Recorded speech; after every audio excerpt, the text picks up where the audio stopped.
नमस्कार, मैं हूं अमित और मेरे साथ आज हैं एक्टिविस्ट अकील अहमद अंसारी जी, जो पेशे से प्रोफेसर हैं। सर, आप पीएचडी कर रहे हैं, क्या विषय है आपका पीएचडी का?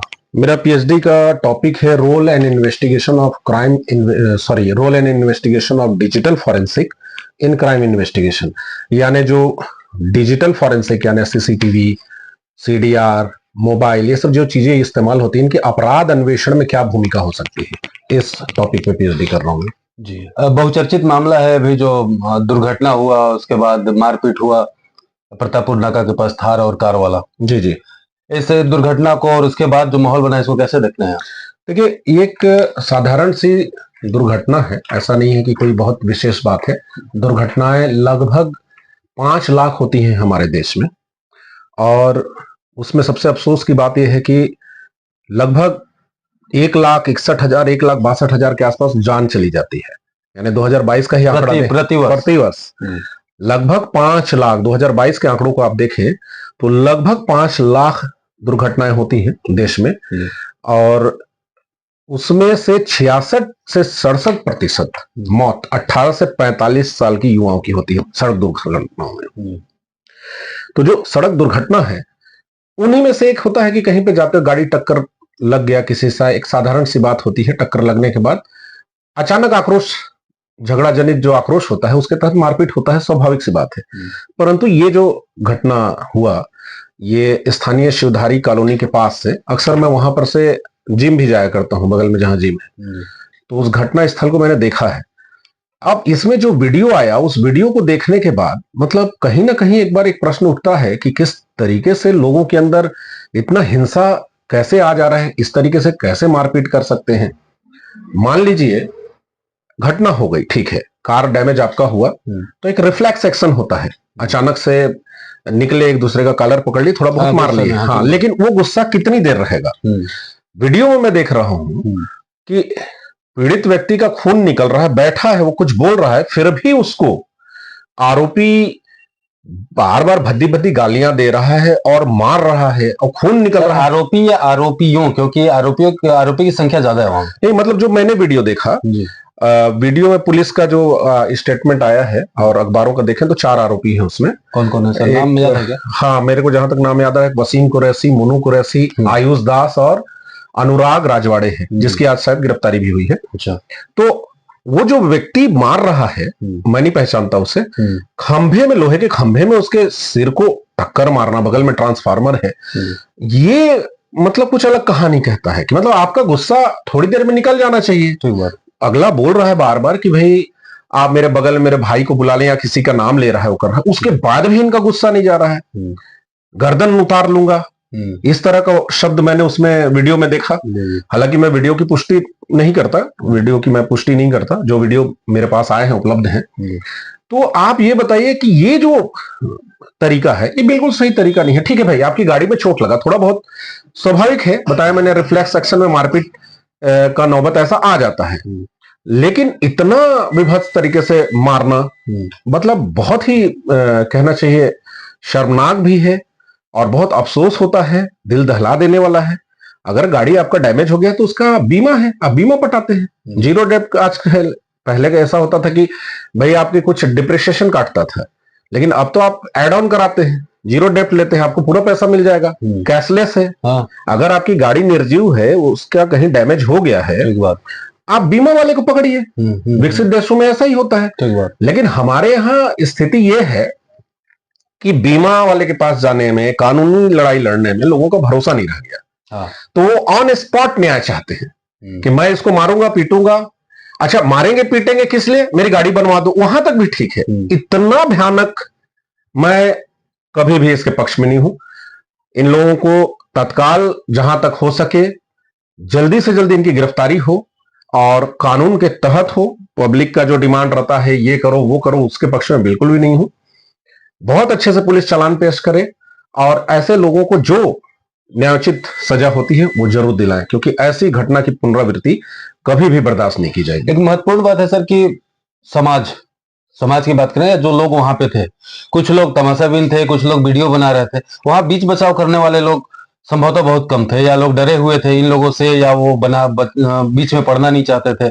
ऐसी स्थिति में जब समाज ही किनारे से खड़ा होकर देखेगा तो ऐसे अपराध करने वालों का हौसला किस तरह बढ़ता है? समाज कितना जिम्मेदार है ऐसी जी, एक घटनाओं के लिए? बहुत ही अजीब सा मामला हो गया है आजकल ये देखने में कि लोगों को इंस्टाग्राम और फेसबुक, सोशल मीडिया, यूट्यूब में कंटेंट दिखता है। हाँ। मतलब खून निकल रहा है लगातार, कोई जान से महत्वपूर्ण कंटेंट है इनके लिए कि हम उसको वीडियो बना लिया और सबसे पहले हम वीडियो को वायरल कर दें। तो ये भी कहीं ना कहीं समाज के जो नैतिक पतन हो रहा है उसके बारे में एक विचार करने का एक बहुत महत्वपूर्ण बिंदु है कि लोग इतने अमानवीय कैसे हो जा रहे हैं। वो मारने वाला तो अमानवीय व्यक्ति है, लेकिन साथ साथ आप देखिए संवेदनशीलता नाम की चीज नहीं है जो वीडियो बना रहे हैं। आप ठीक है डायरेक्ट जाके उसको हाथ से पकड़ नहीं सकते, गुंडे हैं, एक साथ उतनी सारी पब्लिक है, आवाज दे सकती, चिल्ला सकती है ना, पुलिस को कोई फोन कर सकता है। पुलिस, मैं तो यहां तक सुनने में आ रहा है कि वहां पर पुलिस के कांस्टेबल या हेड कांस्टेबल मौजूद थे और उनकी मौजूदगी में ये घटना हुई है।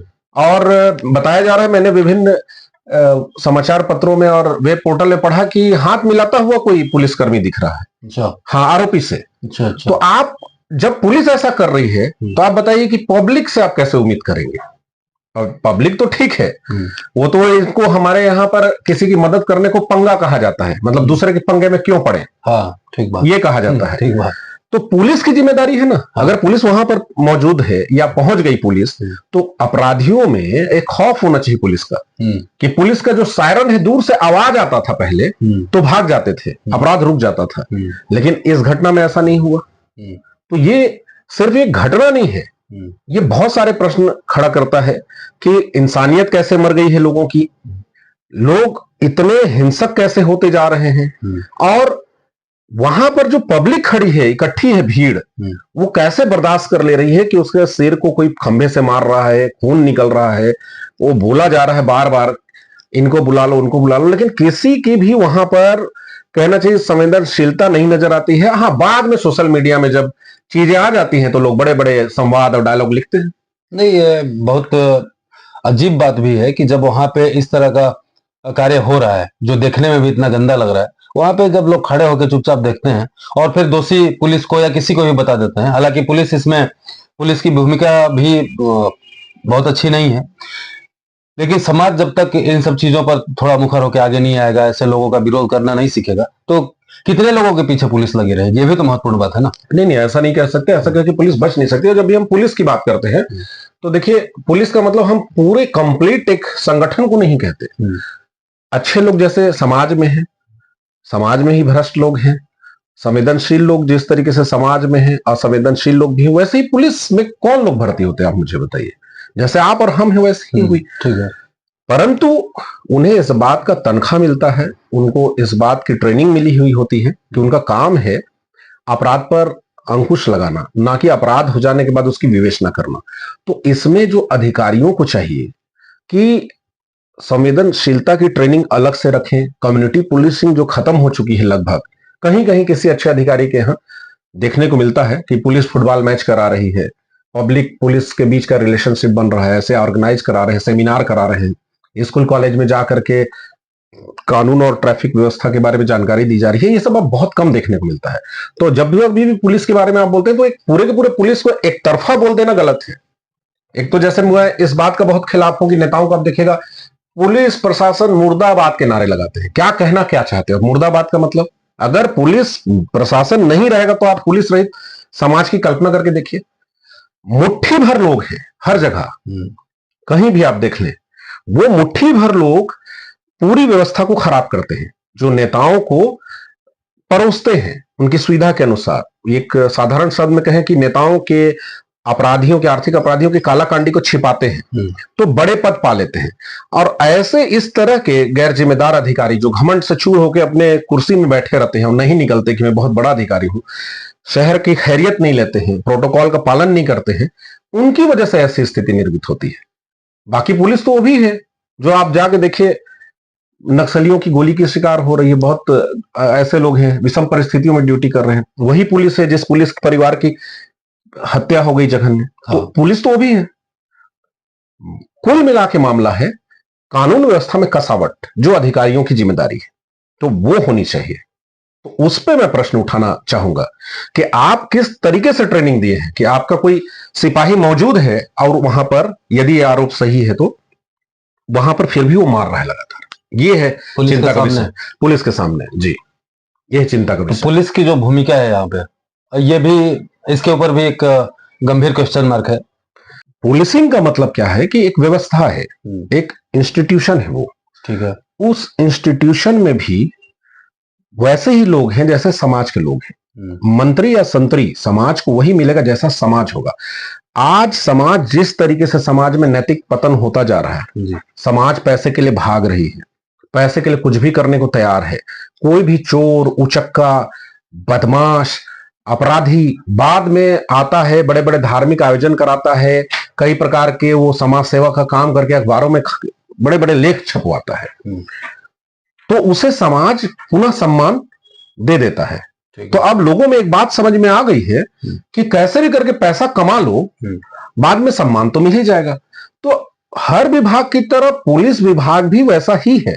मैं अभी भी कहता हूं पुलिस विभाग में भी अच्छे लोग हैं, परंतु लूप लाइन में है। क्यों? क्योंकि जो अधिकारी जितना ज्यादा चापलूसी करेगा, मंत्री का, नेता का, पावरफुल लोगों का, उतना ज्यादा उसको अच्छे पद मिलेंगे और उतना ज्यादा उसको पावर मिलेगा।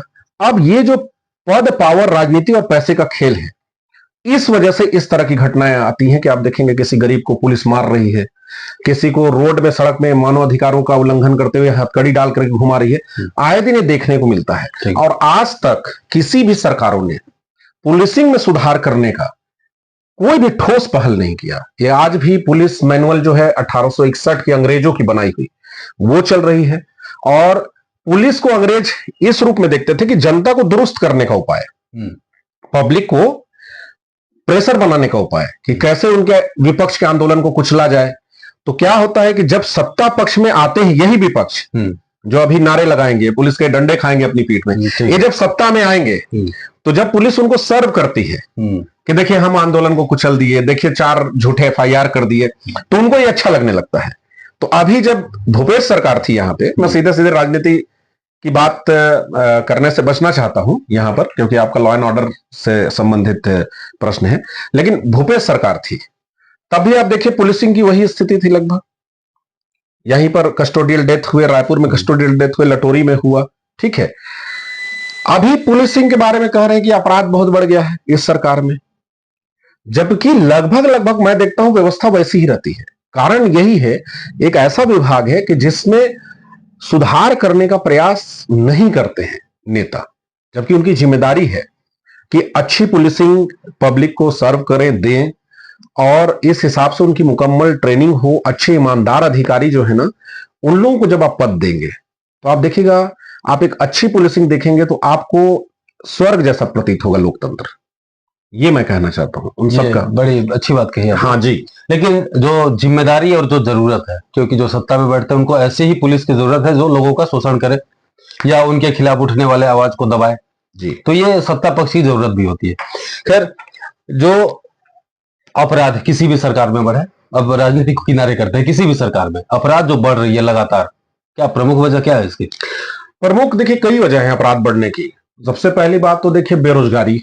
आज रोजगार नहीं है लोगों के पास। कुल लगभग 140 करोड़ की हमारी आबादी में हमारी जो वर्क फोर्स है लगभग 80 करोड़ के आसपास है। उसमें से संगठित क्षेत्रों में मात्र 10 करोड़ लोगों को रोजगार प्राप्त है। संगठित क्षेत्र का मतलब जिनका ब्यौरा है सरकार के पास, जैसे आप मोटर व्हीकल के शोरूम में काम करने वाले लोग, दुकानों में जो जिनका प्रोविडेंट फंड देते हैं, वो सैलरी उनको मिलती है, प्रॉपर सुविधाएं मिलती है, उनकी बात कर रहा हूं।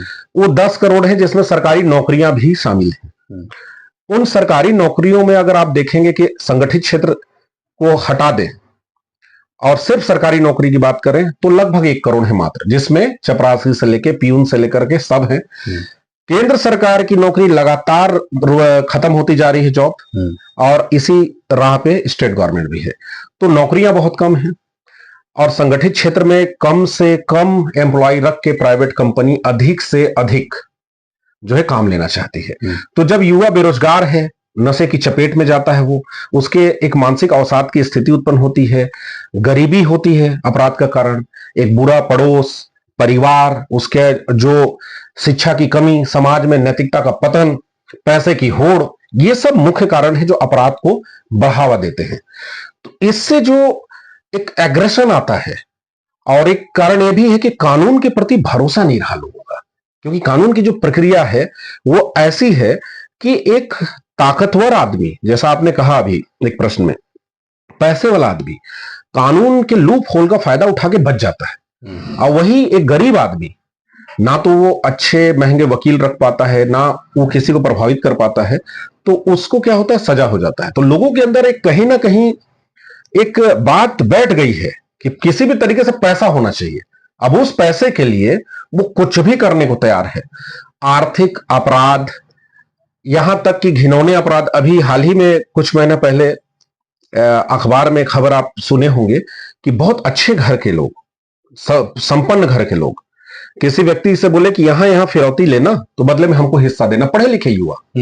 और इस घटना में भी आप देखिए, वो डॉक्टर है शायद, जो नाम आ रहा है, कोई मुनु कुरैशी है।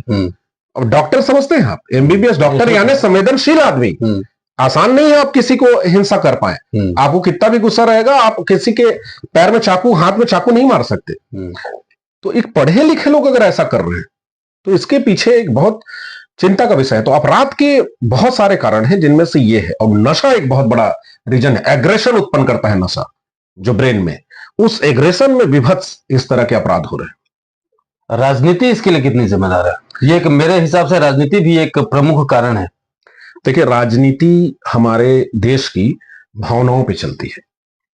ध्रुवीकरण की राजनीति होती है, जात पात की राजनीति होती है, और राजनीति में एक प्रकार का व्यापार समझिए आप इसे, कि राजनीति में पैसे का खेल है। आज एक अगर बहुत साधारण सा शरीफ इंसान कोई अच्छा सा चुनाव जीत भी जाता है, तो पब्लिक में भी शिक्षा है नहीं, बहुत जो शिक्षा की गुणवत्ता है बहुत कहना चाहिए निम्न स्तर की है, उसे समझ है नहीं।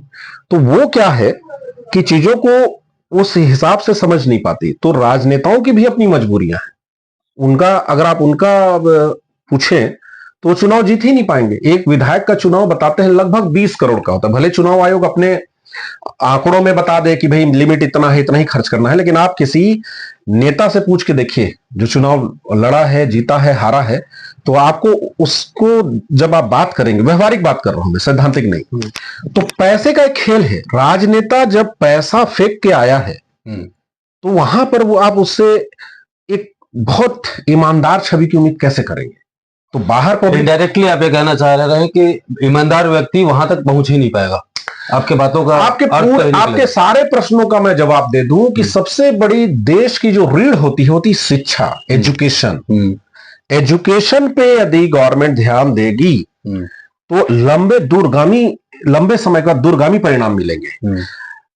1978 के आसपास चाइना में, उससे पहले, लेकिन उस समय चाइना ने अपने एजुकेशन पे ध्यान दिया।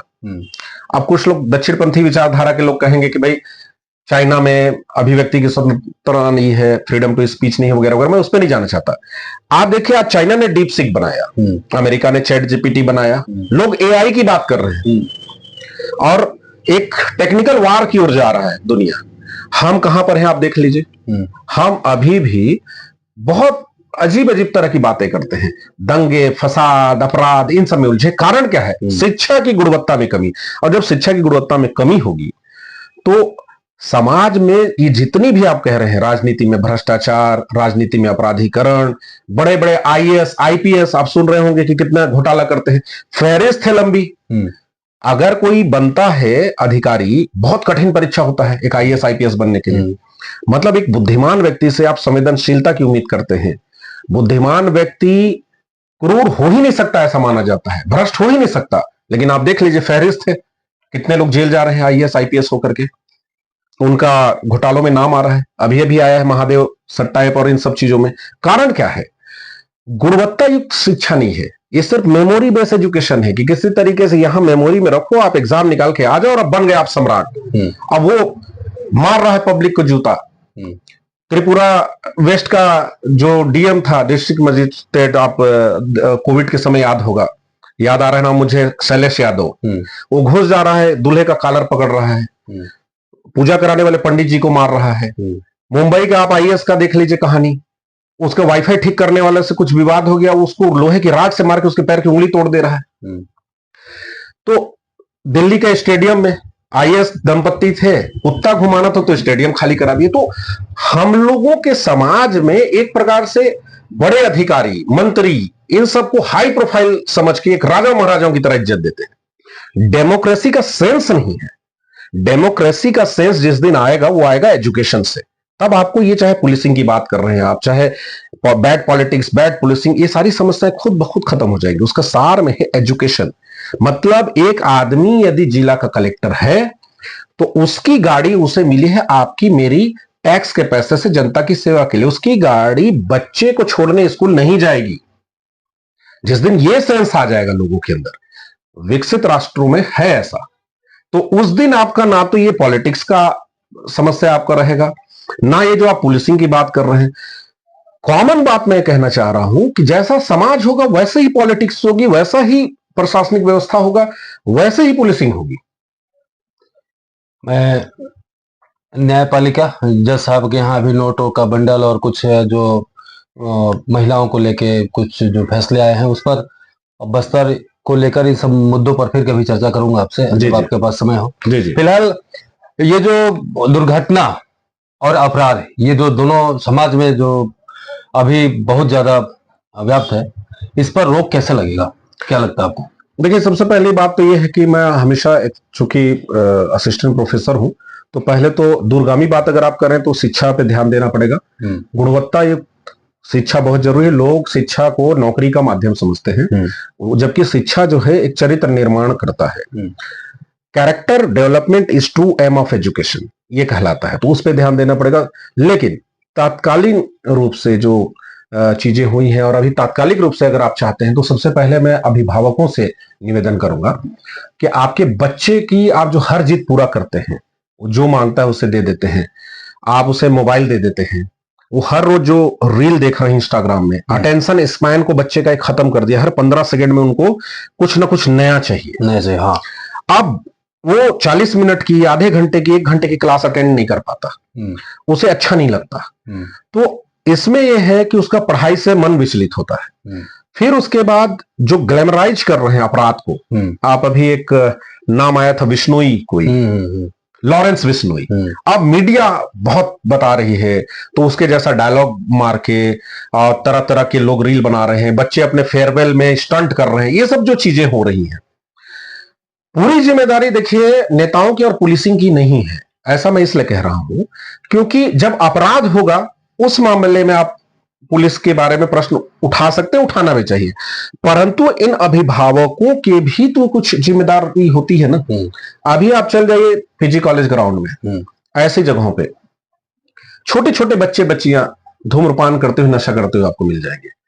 तो इनके भी तो है ना कहीं माँ बाप, वो क्यों नहीं देखते हैं अपने बच्चों को, वो कहां जा रहे हैं, क्या कर रहे हैं, किसके साथ रह रहे हैं। अनर्गल बच्चे का पक्ष लेंगे, बच्चा बिगड़ेगा। उन्हें एक अच्छी परवरिश देना बहुत कठिन काम होता है।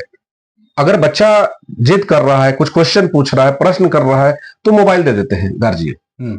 अब उस मोबाइल में इंस्टाग्राम है, सोशल मीडिया का फेसबुक है, यूट्यूब है, इनके अंदर एक बॉट लगा होता है। बॉट मतलब जैसे रोबोट है, रोबोट में रो मतलब लोहे का शरीर, और बॉट यानी सॉफ्टवेयर। सॉफ्टवेयर में सब कुछ देख रहा है वो। आपका चेहरा देख रहा है, कैमरा ऑन है कि आप किस उम्र के हैं, आप किस रील को कितनी देर देखते हैं, आपका नाम क्या है, आप किस एज से हैं, क्या पसंद करते हो, सब कुछ जानता है। वही वही दिखाता है जो आप देखते हैं। अब उससे इनके अंदर एक तो प्रॉब्लम आ रही है मानसिक रूप से, दूसरी बात अटेंशन स्पैन खत्म हो रहा है, प्लस 15 सेकेंड 20 सेकेंड के रील में उनको ऐसी चीजें परोसी जा रही हैं कि उनका रील वायरल हो, उनको सत्य से कोई मतलब नहीं। हाँ, ठीक बात। साइंस को अगर आप पढ़ेंगे, किसी तथ्य को पढ़ेंगे, इतिहास के सच्चाई को, तो आपको मेहनत लगेगी, सिस्टमेटिक स्टडी होता है। वो रील वो नहीं देता, खासतौर पर हिंदी के कंटेंट्स। तो इससे पूरा जो एक दिशा है यूथ का, वो क्या है, दूसरी तरफ चला जा रहा है। भ्रष्टाचार अलग है, दुर्घटना पे अगर हम लोग मूल मुद्दे पे आए जिस पे आप बात कर रहे हैं, आप बताइए कि लगभग 5 लाख रोड एक्सीडेंट होना, जिसमें से 1.5 लाख से ऊपर ऐसे लोगों की मौत 18 से 45 वर्ष के युवाओं की। यानी हम अपना मेन पोटेंशियल जो हो युवा है वही खोते जा रहे हैं हर साल। ड्राइविंग लाइसेंस आप जानते हैं कैसे मिलता है, पैसा दे दो बन जाएगा। ट्रैफिक रूल का कोई सिखाने वाला नहीं है। ये जो एक्सीडेंट हुआ प्रतापपुर नाका के पास, आप ये बताइए, लोगों को ये सेंस नहीं है कि ये हाईवे में सीधा मेन रोड है, मेन वे वाला आदमी तेजी से गाड़ी चलाएगा। सबको नहीं पता कि यहाँ डिवाइडर खुला हुआ है, यहां से गाड़ी आएगा। तो जो डिवाइडर से आ रहा है उसे देखना है कि मैं गाड़ी रोक लूं, जब रास्ता खाली मिले तब जाऊं। ठीक है, अब इसके साथ सिग्नल भी होना चाहिए वहां पर कि ये मेन रोड है, यहां से मोहल्ले में जाते हैं, कुछ सिंबल लगे होने चाहिए। स्पीड ब्रेकर लगा है, उसमें व्हाइट पट्टी नहीं है, अचानक आपका एक्सीडेंट हो जाएगा, सड़क में गड्ढे हैं। तो इतनी स्कैटर्ड है समस्या, इतनी सारी चीजें हैं कि आप बात करेंगे तो 8-10 घंटे भी मैं बात करने को तैयार हूं, समय कम पड़ेगा। मूल बात क्या है? सबसे पहला प्रशिक्षण मिलता है घर से। घर में पहले गरीबी का अर्थ होता था खुददारी, आज गरीबी का मतलब यह हो गया है अपराध। बहुत कम लोग हैं जो खुददारी से और गरीबी में भी अपने बच्चों को अच्छी परवरिश दे रहे हैं, संख्या कम हुई है। पहले क्या होता था कि गरीब भी होते थे तो बहुत खुददार होते थे। सर, युवाओं के नाम आपका एक संदेश।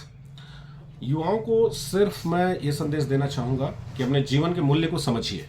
जीवन एक मिला है और देखेंगे तो जीवन बहुत छोटा सा एक डॉट बराबर है। जितना लंबा इतिहास है मनुष्य की सभ्यता का, उसमें आपको एक छोटी सी जिंदगी मिली है। तो उसमें स्वार्थ से परे लोगों के बारे में भी सोचें। एकदम बहुत बड़ी बड़ी बातें या बड़ा काम करने की आपको जरूरत नहीं है। एक कॉमन जो सेंस होता है, सिविक सेंस होता है। जैसे आप रास्ते में जाते हैं, अपनी बाइक या स्कूटी खड़ी करते हैं, तो बस आप इतना सोचें कि दूसरी गाड़ी कैसे निकलेगी। अगर दाहिने तरफ कार खड़ी है और मैं इधर अपनी स्कूटी खड़ी कर दूं तो रास्ता बाधित हो जाएगा, तो आप थोड़ा आगे ले जाएं। आप अगर सबवे से मेन वे में आ रहे हैं तो आप समझिए कि उसे कैसे पता चलेगा कि यहाँ पर डिवाइडर है। ऐसी छोटी छोटी सेंस डेवलप कीजिए और खुद के अलावा भी दूसरों के बारे में भी सोचिए कि हम भी मनुष्य हैं, वो भी मनुष्य है। एक तरफा सिर्फ अपने स्वार्थ के लिए और अपने लिए ही जीना जिंदगी नहीं है, कुछ औरों के लिए भी सोचिए। और उनमें सबसे पहले अपने परिवार, माँ बाप, इन सब के बारे में भी सोचिए कि आपके कृत्य से वो कितनी शर्मिंदगी महसूस करेंगे अगर आपने कुछ गलत कर दिया, कोई दुर्घटना हो गई, कोई अपराध कर दिया आपने तो। और जहां तक हो सके पढ़ने का प्रयास कीजिए, तार्किक रहिए। ये मैं कहना चाहूँगा युवाओं से। समय देने के लिए बहुत बहुत धन्यवाद सर। बहुत बहुत शुक्रिया।